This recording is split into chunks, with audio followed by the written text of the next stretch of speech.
নমস্কার, আপনারা দেখছেন সংকেত মিডিয়া, সোজা কথা সহজভাবে। 28 ঘড়া গঙ্গা জল 1.5 মণ দুধে মাহেশের জগন্নাথ স্নান করেন। রথযাত্রার দিন গোনা শুরু হলো স্নানযাত্রার মধ্যে দিয়ে। 629 বর্ষে এবারে মহেশের রথ ও স্নানযাত্রা উৎসব। সকালে জগন্নাথ দেবকে বের করে স্নান মঞ্চে নিয়ে যাওয়া হয়, শুরু হয় স্নানযাত্রা উৎসব। স্নান পিড়ি মাঠে অগণিত ভক্তের সমাবেশ ঘটে। রীতি অনুযায়ী স্নান মঞ্চে 28 ঘড়া গঙ্গা জল এবং 1.5 মণ দুধ দিয়ে স্নান করানো হয়। জগন্নাথ, বলরাম ও সুভদ্রাকে মনে করা হয় ওই পরিমাণ দুধ গঙ্গা জলে স্নান করে 3 দেবতার জ্বর আসে। মন্দির বন্ধ রেখে সেবা শুশ্রূষার পর কবিরাজের পাঁচন খেয়ে তারা সুস্থ হন। সোজা রথের দিন রথে চাপিয়ে 3 দেবতাকে জগন্নাথের মাসির বাড়ি নিয়ে যাওয়া হয়। আজকে যে স্নানযাত্রা অনুষ্ঠিত হচ্ছে সেইটা নিয়ে একটু বলুন। জয় জগন্নাথ। আজ জ্যৈষ্ঠ মাসের পূর্ণিমা যে তিথি, এই শুভ দিনে আমাদের মাহেশের 629তম স্নানযাত্রা উৎসব মহাসমরায় পালিত হতে চলেছে। সকালবেলায় মঙ্গলারতির পর আমরা পৌণ্ডী যাত্রা সহকারে সকাল 7টার সময় আমরা প্রভুকে নিয়ে যাচ্ছি আমাদের স্নানবেদিতে।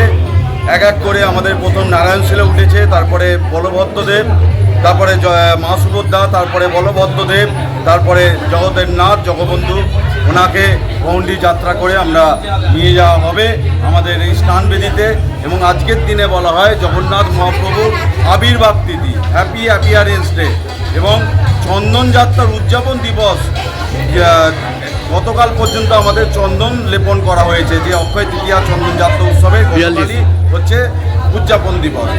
তাই জন্য আজকের দিনে আমরা সকালবেলা থেকেই এই পৌণ্ডী যাত্রা সহকারে স্নানবেদিতে রাখলাম এবং এরপরে বিভিন্ন বেশে আমরা ধারণ করাবো। প্রথমে অবকাশ বেশ হবে, তারপরে স্নান বেশ হবে এবং এবছরের বিশেষ আকর্ষণ যে সকাল 10টা 47 আমাদের মহা অভিষেক হবে।